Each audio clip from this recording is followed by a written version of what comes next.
안녕하세요, 철모입니다.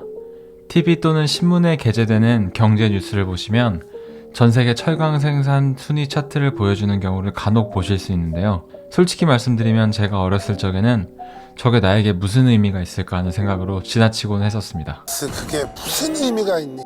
그런데 사실 이 데이터들이 보여주는 결과물이 세계 경제뿐 아니라 특히 우리나라 국민들의 삶에 엄청난 영향을 미치고 있는 것을 알고 계시나요? 한번 자세히 알아보겠습니다.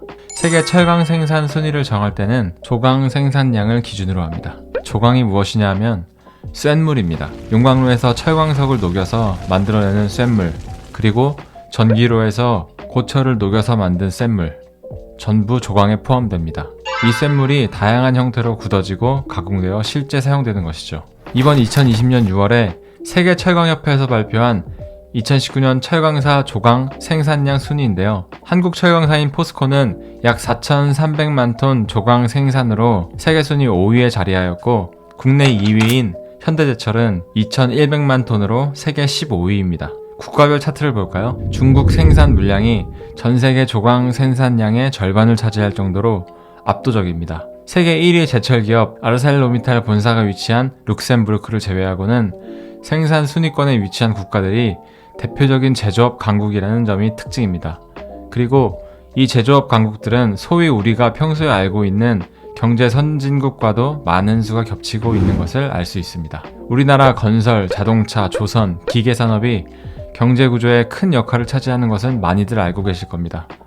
그리고 이 산업군에서 반드시 들어가야 할 원재료, 바로 철입니다.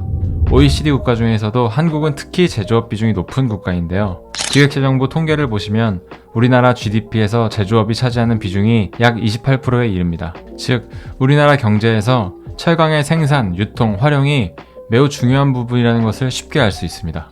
예로부터 지적되어 온 환경 문제와 더불어 현 시대를 지배하고 있는 IT 산업 시대에 비추어 볼 때 높은 부가가치를 생산하지 못한다는 제조업의 고질적인 단점에도 불구하고 제조업이 탄탄한 국가일수록 민간 생활 경제에도 큰 도움이 되고 전 세계적인 금융위기 등 변동성에도 잘 대처할 수 있는 장점이 있습니다.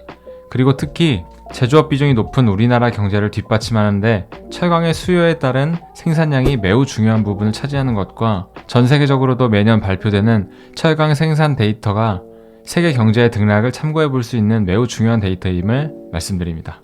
감사합니다. 철모였습니다.